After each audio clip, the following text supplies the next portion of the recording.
Hello everyone, I am Vaishali.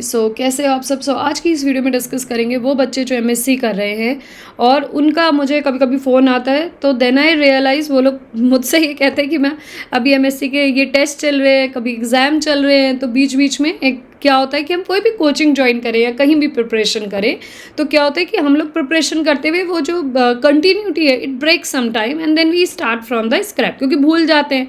और जब लगता है बच्चों को कि भैया एमएससी के एग्ज़ाम है तो भागा दौड़ी शुरू होती है कि एमएससी के एग्ज़ाम है, सेमेस्टर्स है, सो एंड सो बहुत सारी तैयारी करनी होती है।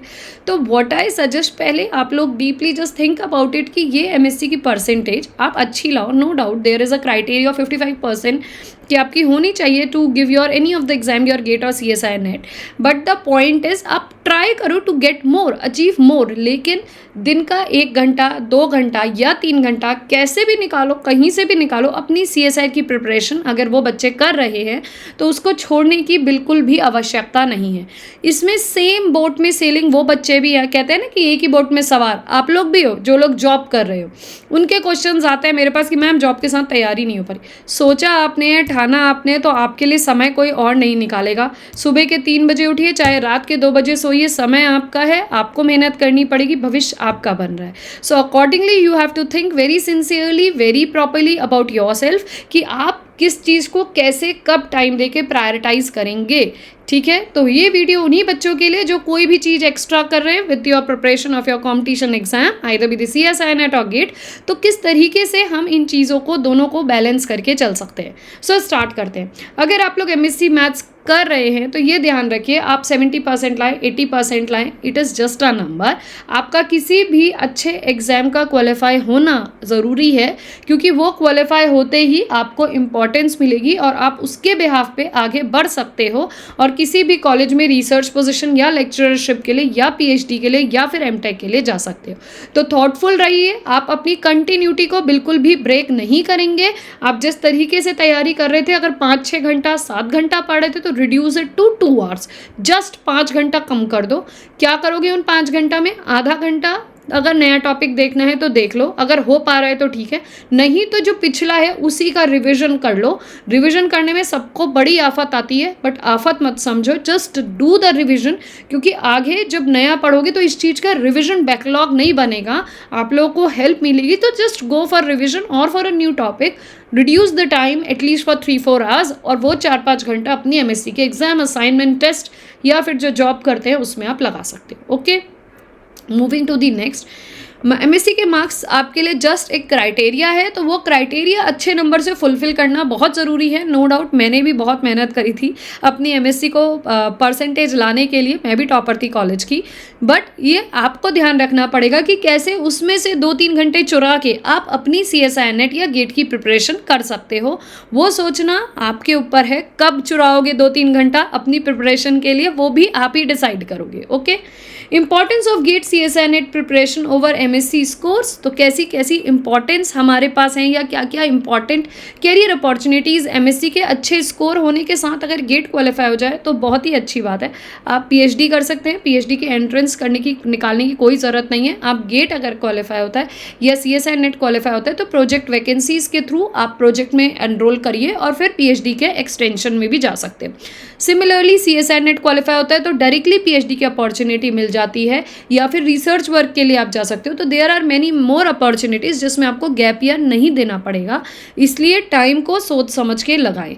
सिमिलरली जो बच्चे जॉब कर रहे हैं कहीं, वो क्या करेंगे, वो भी रात को आके 2 या 3 घंटा अपनी तैयारी, सोचा है तो करनी है तो करनी है। किसी दिन लग गए, थक गए, कहीं जाना है, नहीं हो पा रहा, it's okay, once in a while you can leave it. Otherwise आप जिस दिन मन ना हो तो पुराना आसान वाले टॉपिक्स का रिवीजन शुरू कर दो, ताकि एटलीस्ट वो जो रिवीजन वाला पोर्शन है वही बिल्कुल 101% सॉलिड हो जाए, आपको एग्जाम से पहले उसको देखने की भी ज़रूरत ना पड़े और वो आपके दिमाग में सेव हो जाए। So this thing you can plan like that. Focus on skill and the knowledge. तो यहाँ पे आपको ज़्यादा से ज़्यादा क्वेश्चंस की प्रैक्टिस करनी है, ताकि आप लोग अपने MSc में, तो देखो हम क्या करते हैं ना, हमें पता होता है प्रीवियस 5 ईयर के क्वेश्चंस ऐसे आ रहे हैं, 5 साल के, उनको देखा, उस हिसाब से हमने क्वेश्चंस तैयार करे। हम कॉलेज के टॉपर है, दैट इज़ डिफरेंट। बट जब आप CSI नेट गेट कैटेगरी की बात करते हैं ना, तो हर बच्चा कम हो या ज़्यादा वो एक ही बोट में सेल करता है, क्योंकि जो पैटर्न ऑफ क्वेश्चंस है वो सबके लिए सेम है, सिलेबस बहुत लेंदी है।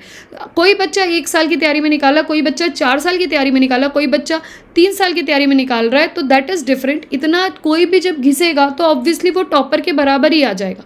तो यहाँ पे जो चीज़ें इंपॉर्टेंस रखती है is all about your consistency and your firm determinedness, कि आप अपने लिए कितनी कंसिस्टेंसी लागू कर पा रहे हैं, and plus how much firm determine you are for your work. हर दिन कितना टाइम दे पा रहे हैं, और किसी दिन लग रहा है कि स्किप हो रहा है तो उस दिन गिल्टी होना चाहिए, यार मन में आज 2 घंटा नहीं पढ़ा, कल 2 की जगह 3 घंटा पढ़ के मैं जाऊँगी या जाऊँगा। सो लाइक दिस वे अगर आप उस चीज़ को ये लेके करेंगे कि मैंने इसको सोचा है और मुझे करना है, and you will when you waste time and when you will not able to get the time for your preparation, तो you will feel guilty of it. अगर ऐसा लग रहा है तो आप ज़रूर इस चीज़ को कर पाएंगे, समय ज़रूर निकाल पाएंगे किसी भी कंडीशन में, किसी भी परिस्थिति में। तो इसीलिए ज़्यादा से ज़्यादा क्वेश्चंस करिए। मैथ्स बैकग्राउंड के हैं तो सबसे इंपॉर्टेंट है कि ज़्यादा से ज़्यादा क्वेश्चंस की प्रैक्टिस हो, ताकि हम स्किल को इम्प्रूव कर सकें। चाहे आप किसी भी चीज़ का, स्कूल का इंटरव्यू दें, कॉलेज का इंटरव्यू दें, स्टेट यूनिवर्सिटी का दें, सेंट्रल यूनिवर्सिटीज़ का दें, IITs के लिए प्रोजेक्ट का इंटरव्यूज़ दें, अगर आपके सब्जेक्ट पे कमांड बहुत अच्छी है तो वो आपको कहीं भी नहीं रुकने देगा।